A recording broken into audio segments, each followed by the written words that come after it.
George Santos was kicked out of Congress yesterday on Friday, December 1st. George Santos was kicked out of Congress on Friday, December 1st. The representative representing the 3rd District out of New York was formally expelled from the Congress. Why? Well, George Santos has been a liar his entire tenure in Congress, and running for office, he was a liar.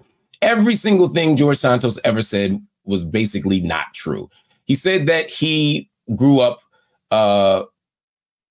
the son of a mom who was a major financial player. She was not. She was not the first woman lead of some major financial institution. He was lying.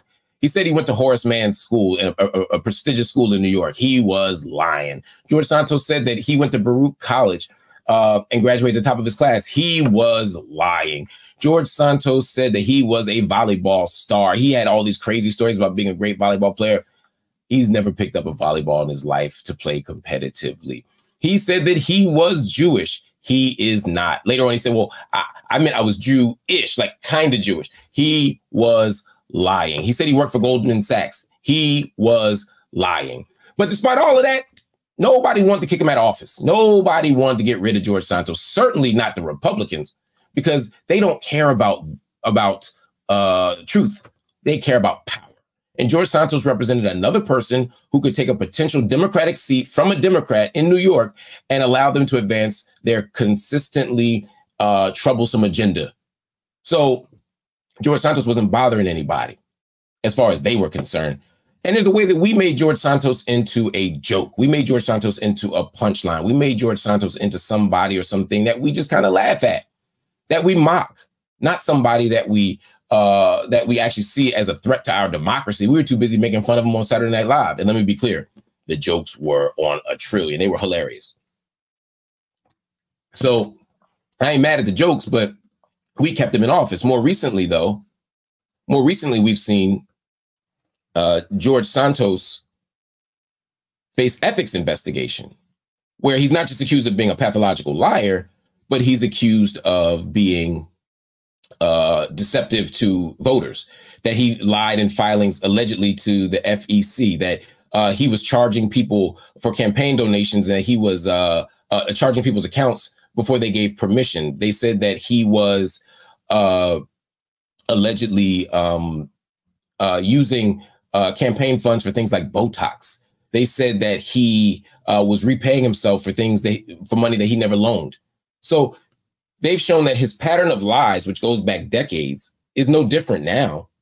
It's just in a space where it's not just immoral, but it's actually illegal.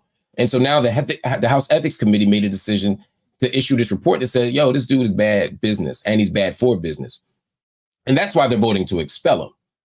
Republicans in general voted to expel him. Democrats almost to a person voted to expel him. Of course, Congressman Jackson out of Illinois did not. Congressman Davis also did not, if I remember correctly. And a couple people voted present. One Republican said he's not going to. This is interesting, actually. Let me take this in a direction, because this is fascinating. There's a question that we have to ask about precedent. What does it mean to expel a member of Congress for alleged crimes? 6 people, counting George Santos, have been expelled from Congress. 3 did so during the Civil War era. They were loyal to the Union. I'm sorry, disloyal to the Union. That means they were Confederate advocates. They were trying to hold on to a slave-holding state. They were committing treason.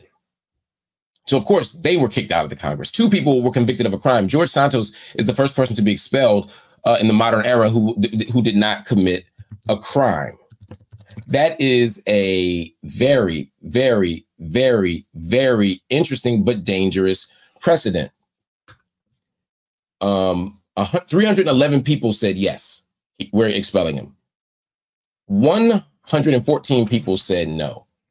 Of the 114 people who said no, most were Democrats, right? Democrats wanted to get rid of him, right?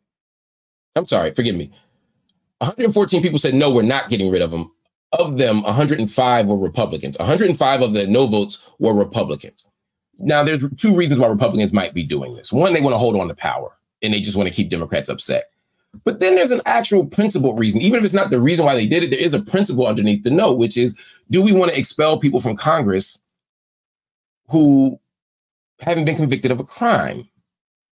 That is a dangerous, dangerous precedent. Now, this was largely a partisan vote, we know. And the fact that it was a partisan vote makes it obvious what was at stake here. But I got to be honest with you, y'all. I'm not entirely comfortable with expelling George Santos for this reason. Now, if you say, well, he's been lying the whole time, I say, yes, he has. He's a pathological liar. But if you're going to start kicking people out of their jobs for being a pathological liar, President Biden said that he finished the top of his class at law school at University of Delaware. That wasn't true. That's a lie. Is that different than Santos saying Baruch College? Probably not. You start kicking people out for being a liar, ain't going to be no Congress left. Ain't going to be no White House left. But people say, okay, but these were ethical issues. These were legal issues. He cheated. He stole. Maybe he did. I don't know. That's what due process is for. But for me, I don't want to set a precedent that we can just accuse people of a crime and then kick them out of office. Because you know who's going to be hit with that more? It ain't going to be the left. It's going to be the right that's going to be doing the kicking out. They're going to be doing the investigation. And the left is going to be principled and leave, and the right is going to say, fuck off, 99 times out of 100. We saw that with the sex allegations. Al Franken resigned, trying to be principled. The Republican senators were like, I ain't going nowhere. Donald Trump was like, I'm going to run for president. Let's go. And he won. So we have to be very, very careful. To me, the answer here was not to expel him right now. The answer was to have the voters decide in 10 months. Because there'll be a special election. Hope will pick somebody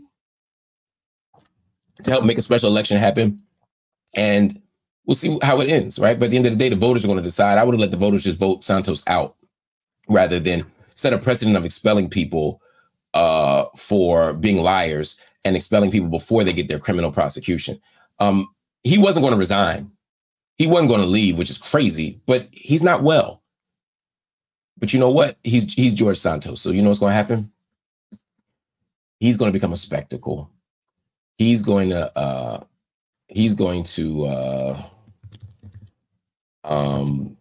go on reality TV and Dances with the Stars and all the other stuff, and he's going to be just fine.